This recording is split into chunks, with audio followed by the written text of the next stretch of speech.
നമസ്കാരം. ജ്യോതിഷ തന്ത്രം ചാനലിലേക്ക് ഏവർക്കും സ്വാഗതം. പ്രശസ്ത ജ്യോതിഷ പണ്ഡിതൻ ശ്രീ ദേവപുരം രാജേന്ദ്രൻ നമ്മളോടൊപ്പമുണ്ട്. സ്വാഗതം. വീണ്ടും ചില സംശയങ്ങൾ താങ്കളോട് ചോദിക്കുകയാണ്. ജ്യോതിഷശാസ്ത്രം വളരെ പ്രാചീനമായ ഒന്നാണല്ലോ. ലോകത്തിന്റെ വിവിധ ഭാഗങ്ങളിൽ വിവിധ തരത്തിലാണ് ജ്യോതിഷ ശാസ്ത്രമുള്ളത്, നിലനിൽക്കുന്നത്. പാശ്ചാത്യ ജ്യോതിഷവും ഭാരതീയ ജ്യോതിഷ ശാസ്ത്രവും തമ്മിൽ എങ്ങനെ വ്യത്യാസപ്പെട്ടിരിക്കുന്നു? നമുക്കിപ്പോൾ പറയാൻ പറ്റുന്ന പറഞ്ഞാൽ ഭാരതീയ ജ്യോതിഷത്തിന് അടിസ്ഥാനപരമായ ചില കാര്യങ്ങളുണ്ട്.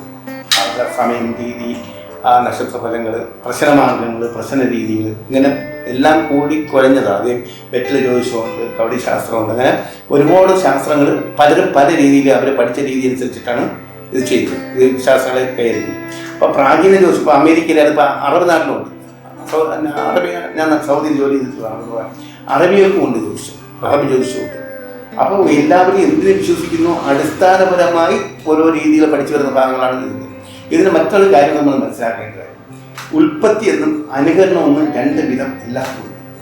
ഒന്ന് ഉൽപ്പത്തി, മറ്റൊന്ന് അനുകരണം. അപ്പോൾ ഒന്ന് പഠിച്ച് അല്ലെങ്കിൽ ഒരാൾ പഠിച്ച് മറ്റുള്ളവർ പഠിപ്പിക്കുമ്പോൾ അത് അനുകരണവും. ജന്മത്തിലെ സിദ്ധി കൊണ്ട് കിട്ടുമ്പോൾ അത് ഉൽപ്പത്തിയാണ്. ബൈബിൾ ഉണ്ടായത്, ഖുർആൻ ഉണ്ടായത്, ഭാഗവതം ഉണ്ടായത്, ഭഗവത്ഗീത ഉണ്ടായത്, ഇതെല്ലാം ഉൽപ്പത്തിയാണ്. അത് പഠിച്ച് അതിൽ നിന്ന് പരിവർത്തനം ചെയ്തു വരുന്നവരും മറ്റൊരു പഠിച്ചു വരുന്നതും എല്ലാം അനുകരണങ്ങളാണ്. എന്തിന് ഈവൻ യൂണിവേഴ്സിറ്റി പോലും അനുകരണമാണ്. പലരുടെ ഉൽപ്പത്തികൾ ഒരുമിച്ച് കൂടുമ്പോൾ കിട്ടുന്ന പഠിത്തത്തെ മറ്റുള്ളവരിലേക്ക് പകർന്നു കൊടുക്കുന്നതാണ് അനുകരണമെന്ന് നമുക്ക് വേണമെങ്കിൽ വിശ്വസിക്കാം. രാത്രിയും പകലും പോലെ, അതുപോലെ തന്നെ എല്ലാ രീതിയിലും രണ്ടുണ്ട്, എല്ലാം നമ്മൾ കാണുന്നുണ്ട്. അപ്പൊ അത് ഉൽപ്പത്തി എന്ന് പറയുന്നത് ആ ഉൽപ്പത്തി ആരിൽ കിട്ടിയോ അവർ കൊടുത്താൽ മാത്രമേ. അപ്പൊ അങ്ങനെയുള്ള ജ്യോതിഷത്തിൽ പലരും അവരവരുടേതായ രീതിയിൽ സിദ്ധിയിൽ നേടിയിട്ടുള്ള ഒരുപാട് കാര്യങ്ങൾ ജ്യോതിഷത്തിൽ നടക്കുന്നത്. അത് നമുക്ക് മൂന്നാമതൊരാൾക്കിരുതും കൊണ്ട് അത് അങ്ങനെ ആയിരിക്കുമെന്നും അങ്ങനെ അല്ലെന്ന് പറയത്തില്ല. ഏഴ് ശാസ്ത്രമുണ്ട് ഉണ്ടെന്ന് അവർ പറയുന്നതാണ്. നമ്മൾ അതും ജ്യോതിഷമായിട്ട് നമ്മൾ കൂട്ടിക്കൊഴിച്ച് നമ്മൾ അതിനെക്കുറിച്ച് ഒരു പരീക്ഷണം നടത്തിയാൽ, ഒരു കണ്ടെത്തൽ നടത്തിയാൽ നമ്മുടെ ജ്യോതിഷം തന്നെയാണ്, ആഗ്രഹനില തന്നെയാണ് ഈ ഏഴ് ശാസ്ത്രം എന്ന് പറയുന്ന ഭാഗങ്ങൾ. അവർ പല ഓരോ രീതി ഒരു ഏട് കൊണ്ടുവരും, അതിനെക്കുറിച്ച് പറഞ്ഞിട്ട് അത് നമ്മുടെ കൂടെ പഠിച്ചുകൊണ്ട് പകുതി സൈക്കോളജിക്കലും ഇതെല്ലാം കൂടെ പഠിച്ചുകൊണ്ട് അവർ പറഞ്ഞ് അവതരിപ്പിക്കാനുള്ള കഴിവുണ്ട്. അത് കേൾക്കാൻ നമുക്ക് തോന്നും ശരി തന്നെ, ശരി തന്നെ, അത് ശരി തന്നെ തോന്നിപ്പിക്കും. തോന്നുന്ന വിധത്തിലുള്ള അവതരണമാണ് അതിന് കാരണം. അപ്പൊ ഇങ്ങനെയുള്ള പല പല ശാസ്ത്രങ്ങളും പല പല ദിക്കുകളിൽ പല പല സ്ഥലങ്ങളിൽ നടത്തുന്നത്, പല സ്റ്റേറ്റിലായിരുന്നാലും ശരി, പല പല രാജ്യങ്ങളിലായിരുന്നാലും ശരി, ഇങ്ങനെ പല ശാസ്ത്രങ്ങളാണ്. എല്ലാം എന്തൊക്കെ ഉണ്ടെന്ന് എനിക്ക് പറയാൻ എനിക്കറിയില്ല. കാര്യം ഞാൻ പറഞ്ഞ പോലെ രണ്ട് കാര്യം, ഉൽപ്പത്തിയും അനുകരണം. അനുകരണങ്ങളിൽ പെട്ടെന്ന് മാത്രം നമ്മൾ കേൾക്കുന്നത് നമുക്ക് തന്നെ അവതരിപ്പിക്കാൻ പറ്റും. ഉൽപ്പത്തി എന്ന് പറയുന്ന അവരുടെ ഭാഗത്ത് നിന്നുണ്ടാകുന്ന രീതികളാണ് ഉൽപ്പത്തി എന്ന് പറയുന്ന ഭാഗം. സിദ്ധിയാണ് അത്. ഹനുമാൻ ജ്യോതിഷമുണ്ട്, അതുപോലെ പല പല രീതിയിൽ ഓരോരുത്തർ വിശ്വസിക്കുന്ന രീതിയിലുള്ള ഭഗവതി ജ്യോതിഷമുണ്ട്. അങ്ങനെ പലരും ചെയ്യുന്നു. അതിനാണ് സിദ്ധി, അത് അവരിൽ തന്നെ ഉള്ളതാണ്. അപ്പൊ അത് അവർക്ക് ഒരാൾ പറഞ്ഞു കൊടുത്താൽ മാത്രമേ ഉള്ളൂ അതിന്റെ അനുകരണമായിട്ടുള്ളൂ.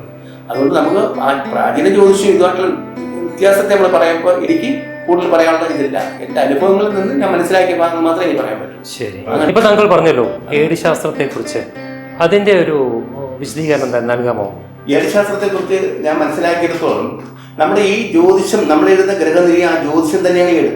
ആ ഗ്രഹനിലയിൽ അവർ കണ്ടെത്തുന്ന സമയം, അവർ കണ്ടെത്തുന്ന അല്ലെങ്കിൽ നമ്മളിൽ നിന്ന് അവർ മനസ്സിലാക്കുന്നതോ അവർ പറയുന്ന എല്ലാം ഏടും അവിടെ ഉണ്ടെന്നാണ് പറയുന്നത്. പക്ഷെ ഉണ്ടെന്ന് വിചാരിച്ചിട്ട് നമ്മൾ പോയിരുന്നാൽ ഉടനെ നമുക്ക് എടുത്തൊന്നും തരത്തില്ല.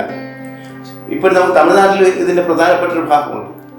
അപ്പൊ ആ ഭാഗത്ത് ഞാൻ ഇതിനെ കുറിച്ച് മനസ്സിലാക്കാൻ വേണ്ടി പോയപ്പോൾ എനിക്ക് കിട്ടിയ അനുഭവം, അവർ പറയുന്നുണ്ട് ആ ആ ആ കാ കാ കാ കീ കീ കീ കൂ കൂ കൂ, ഇങ്ങനെ അവർ ഓരോ ശബ്ദങ്ങൾ ഓരോ സംസാരങ്ങൾ ചെയ്യുമ്പോൾ ഇതിൽ ഏതാണ് ആ അക്ഷരം ചോദിക്കുമ്പോൾ ഇത് ഏതെങ്കിലും ഒന്നുണ്ടാവും.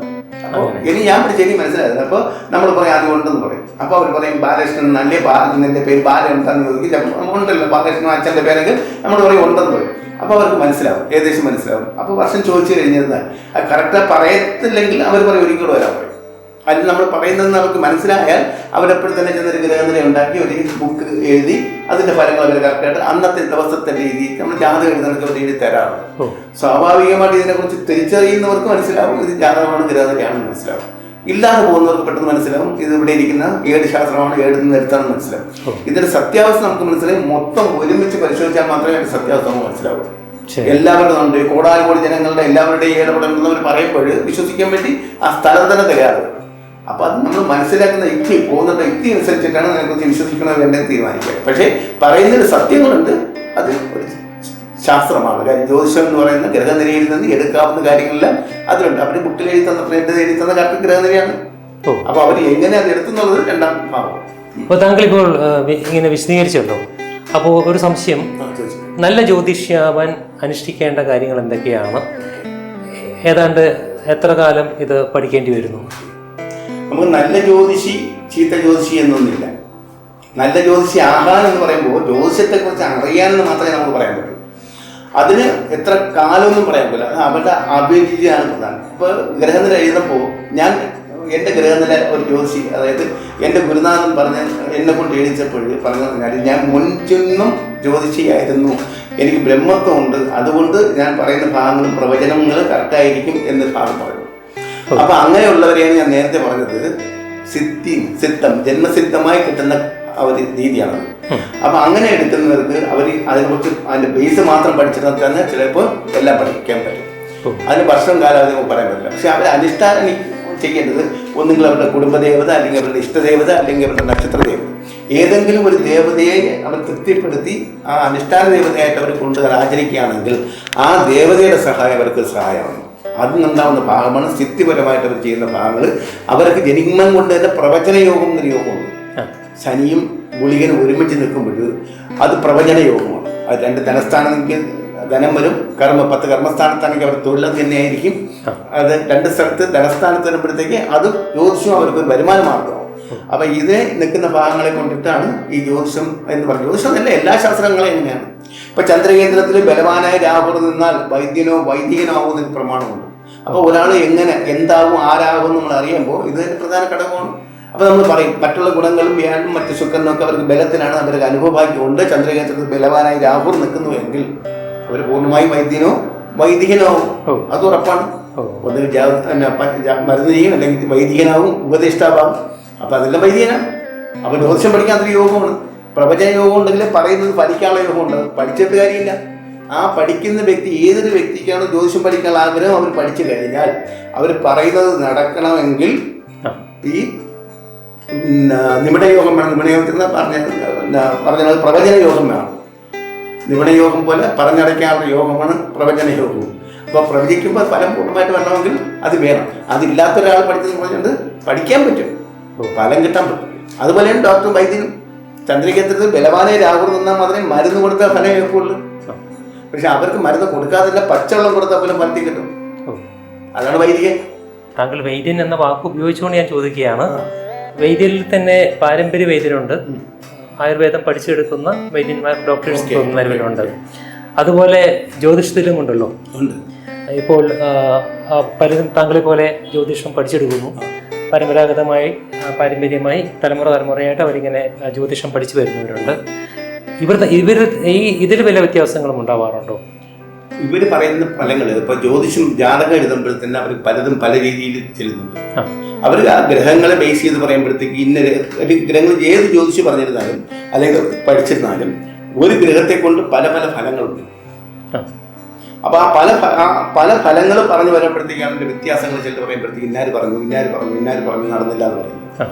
അപ്പോൾ അവർക്ക് പ്രവചന യോഗം ഉണ്ടെങ്കിൽ അവർ ഷാർപ്പായിട്ട് ഇതേ പറയുമെന്ന് പറയുന്ന ഭാഗത്ത് അവർക്കൊരു കൃത്യനിഷ്ഠയും ഉണ്ടെങ്കിൽ അത് ഫലത്തിൽ പഠിച്ചത് എത്ര എന്നതിന് പ്രശസ്തിയില്ല.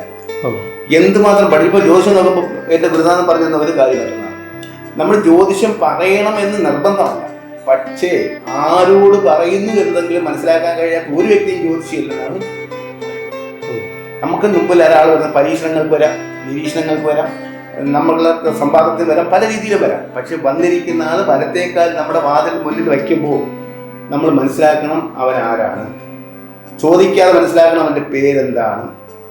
അതും അറിയാതെ വരണമ്പോൾ അവരുടെ ശരീരം കണ്ടിട്ട് മനസ്സിലാക്കണം വീട്ടിൽ മൂത്തതോ ആണിലും മൂത്ത മകനോ മരുമകനോ ആണ്. ഇവരുടെ ഉദ്ദേശശുദ്ധി എന്ത്, കൈയുടെ കനവും ബലവും നീളവും കണ്ടിട്ട് മനസ്സിലാക്കണം അവൻ കലാകാരനാണോ, സ്വയം കാര്യങ്ങൾ പ്രവർത്തിക്കുന്നവനാണോ, മറ്റുള്ളവനെ അനുസരിക്കുന്നവനാണോ, അനുസരിക്കാത്തവനാണോ. അപ്പം ഇങ്ങനെയുള്ള പല കാര്യങ്ങൾ മനസ്സിലാക്കി ഇരിക്കുന്ന ഒരു വ്യക്തിക്ക് മാത്രമേ വരുന്ന ഒരാൾക്ക് ഒരു 50% പറയാൻ പറ്റൂ. അങ്ങനെയാണെങ്കിൽ ഒരു സംശയം കൂടെ ഉണ്ട്. സാധാരണ നമ്മൾ ജ്യോതിഷിയുടെ അടുത്ത് പോവുകയാണെങ്കിൽ അവിടെ കബഡി നിരത്തി രാശി വയ്ക്കുന്നൊരു ഇതുണ്ടല്ലോ. ഉണ്ട്. അങ്ങനെ രാശി വയ്ക്കുമ്പോൾ ഒരു വ്യക്തിക്ക് രാവിലെ കിട്ടുന്ന ഒരു കന്നി രാശിയാണെന്ന് വയ്ക്കുക, അതേ രാശി തന്നെ ആയിരിക്കുമോ ഒരു മണിക്കൂർ തീർച്ചയായിട്ടും ആയിരിക്കില്ല. പക്ഷേ ആ കന്നിരാശി വെച്ച കബഡി എത്രയാണോ ആ രീതികൾ ശിഷ്ട അനുസരിച്ചിട്ട് വീണ്ടും അതേ ഫലം തന്നെ കിട്ടാം. വയ്ക്കുന്ന എണ്ണം കറക്റ്റായിരിക്കില്ല. അല്ല, അപ്പൊ രാശി മാറിക്കഴിഞ്ഞാൽ ഫലങ്ങൾ മാറില്ലേ? അല്ല, ഇതേ രാശിക്ക് അനുകൂലമായ മറ്റു രാശി കിട്ടുകയാണെങ്കിൽ ഓക്കെയാണ്, അല്ലാതെ മാറിക്കഴിഞ്ഞാൽ ഓക്കെ അല്ല. അപ്പൊ അതുകൊണ്ടിട്ട് ആ ദേവപ്രശ്നത്തിലാണ് കൂടുതൽ കബഡി ശാസ്ത്രം ഉപയോഗിക്കുന്നത്. ദേവപ്രശ്നത്തിലാണ്. പക്ഷെ ദേവപ്രശ്നത്തിലാണെങ്കിൽ സ്ഥിരമായൊരു രാശി തന്നെയല്ലേ കിട്ടുക? അതെ, നമുക്ക് ആദ്യം കിട്ടുന്ന രാശി അതേ രാശിക്ക് വീണ്ടും വീണ്ടും വയ്ക്കാറില്ല.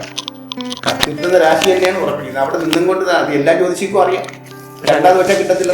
എൻ്റെ അറിവിൽ ദേവപ്രശ്നം വയ്ക്കുമ്പോൾ ആ പ്രശ്നം രാശി മാറാറില്ല, ഒരേ രാശി തന്നെ കിട്ടുമെന്നൊരു. വീണ്ടും വരികയാണെങ്കിൽ പിന്നെ അവിടെ സംശയമില്ലെന്ന് മാത്രമേ പറയാനുള്ളൂ.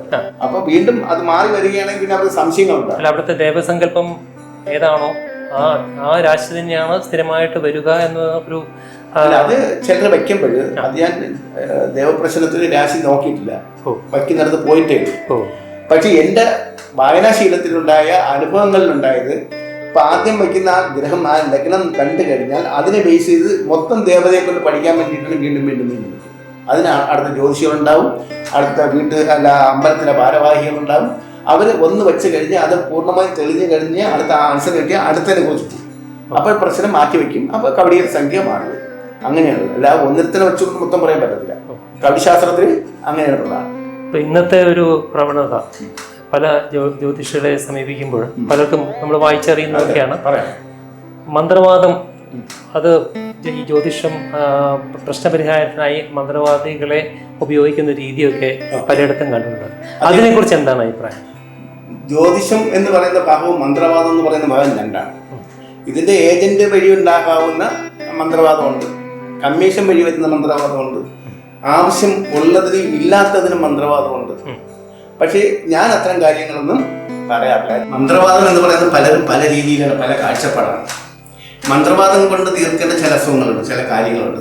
എന്ന് വിചാരിച്ചിട്ട് വലിയ മന്ത്രവാദം 1 ലക്ഷത്തിന്റെ മന്ത്രവാദം ചെയ്താൽ കോടികൾ കിട്ടുന്നു, ഇങ്ങനെയൊക്കെ പ്രലോഭിപ്പിച്ചിട്ടാണ് പാവപ്പെട്ടവരുള്ള വസ്തുക്കളെ വിറ്റിട്ട് മന്ത്രവാദത്തിന് വേണ്ടി ചെലവഴിക്കുന്നത്. എന്നാൽ മന്ത്രവാദങ്ങളുണ്ട്, ഒരു മാനസിക നിലത്തെറ്റി ചികിത്സയിൽ മാറാത്താണ്. ഇപ്പം നമുക്കറിയാം, പാമ്പ് കടിച്ച പാമ്പ് വിഷം പോലെ, പേപ്പട്ടി കടിച്ച പേപ്പട്ടി വിഷം പോലെ ഒരു കാര്യം ഭയത്തിന് അസുഖം വന്നു കഴിഞ്ഞാൽ അതേപോലെ ഭയപ്പെടുന്ന മന്ത്രവാദം. അതായത് സൈക്കോളജി തന്നെയാണ്, അതൊരു ശാസ്ത്രമാണ്. അപ്പം ഇതിനെല്ലാം ഈ രീതിയിൽ ഉപയോഗപ്പെടുത്താമെങ്കിൽ ഓക്കെ. അല്ലാതെ കോടികൾ വരാനും ലക്ഷങ്ങൾ വരാനും മന്ത്രവാദം ചെയ്യുന്നവരുണ്ട്. അത് വീട് താമസിക്കുന്ന വീടിൻ്റെ ആ പൂർണ്ണമായും അവർക്ക് അനുവദിക്കപ്പെട്ട വീട് അവരുടെ കൈരേഖയിലുണ്ട്. ഞാൻ ചെയ്യുന്ന അതാണ്. കൈരേഖയിലുള്ള വീട് അവർക്ക് അനുവദനീയമാണെങ്കിൽ, അവരുടെ നക്ഷത്രങ്ങൾ ഉൾക്കൊള്ളുന്നുവെങ്കിൽ അവർക്ക് ഇത്ര വരവ് ഇത്ര ചെലവെന്ന് നമുക്ക് കണക്കിൽ കൊണ്ട് വയ്ക്കാൻ പറ്റും. അപ്പോൾ ആ കണക്കും പ്രകാരമാണ് അവർ ആ വീട് വയ്ക്കുന്നെങ്കിൽ അവർക്ക് അത് താമസിക്കാനത് വിൽക്കാത്ത രീതിയിൽ തന്നെ രക്ഷപ്പെടാനുള്ള അവസരമുണ്ട്. അതിൽ വേറെ മറ്റേ അതുപോലെ മന്ത്രവാദം ചെയ്തെന്ന് പറഞ്ഞത് ഇല്ല. എന്നാൽ പുതിയ വീട് വരുമ്പോഴും പുതിയ വീടിൻ്റെ പണി ചെയ്യുമ്പോഴും ഭൂമി പൂജ, ഭൂമി എന്ന് മാത്രമല്ല നമ്മൾ ആരോട് എന്ത് അതായത് മോശമായ രീതി, അതിപ്പോൾ ഇത് ഭൂമി പൂജ എന്ന് പറയുമ്പോൾ ആദ്യമായിട്ട് കിളച്ചെടുത്ത് പല രീതിയിലുള്ള ആൾക്കാർ സമ്പർക്കം ചെയ്തുണ്ടാവുന്ന ഒരു ഭൂമിക്ക് ഈ പൂജ ചെയ്യുന്നതാണ്. ഒരു വീട് വച്ചു കഴിഞ്ഞാൽ വാസ്തു പൂജ എന്ന് പറയും. വാസ്തു എന്ന് പറയുന്നതാണ് വസ്തു. ആ വസ്തുവിൻ്റെ ആയ പൂജ. ഒരു വസ്തുവിനെ ബാല്യം, കൗമാരം, യൗവനം, വാർദ്ധക്യം എന്ന 5 തിഥിയിൽ കിടക്കുന്ന ഒരു വസ്തുവിനെ നമ്മൾ അതിൻ്റെതായ രീതിയിൽ വാസ്തുപൂർണ്ണമായിട്ട് വീട് വെച്ച് കഴിഞ്ഞാൽ വാസ്തു പൂജ ചെയ്ത് സുദർശന ഹോമം ചെയ്ത് തറശ എന്ന് പറയും, 4 കോണിലും ചെയ്ത് സുദർശൻ തറശ ചെയ്ത് കഴിഞ്ഞാൽ അതിന് സംരക്ഷണം 3 വർഷം മുതൽ 12 വർഷം വരെയുള്ള സംരക്ഷണമാണ്. സംരക്ഷണം എന്ന് പറയുമ്പോൾ നമുക്ക് മറ്റ് ദുരാപത്തുകൾ വരാതിരിക്കാനും നമുക്ക് മാനസികമായ ഒരു സന്തോഷം കിട്ടാനുള്ളൊരവസ്ഥയാണ്. അതിന് മന്ത്രവാദമായിട്ടോ അല്ലെങ്കിൽ വാസ്തുപൂജയുടെ കർമ്മങ്ങളായിട്ടോ ചെയ്യാൻ പറ്റും. അല്ലാതെ മറ്റ് പൈസ കൊണ്ട് കിട്ടാൻ വേണ്ടി നേടാൻ വേണ്ടിയിട്ടോ ഒന്നും നമുക്ക് മന്ത്രവാദം ചെയ്യുന്നത് വലിയ ഉപയോഗമില്ലെന്നാണ് എൻ്റെ പക്ഷം. താങ്കൾ ഉദ്ദേശിക്കുന്നത് സാത്വികമായ മന്ത്രവാദങ്ങൾ നടത്താം, ദുർമന്ത്രവാദങ്ങൾ നടത്താൻ പാടില്ല.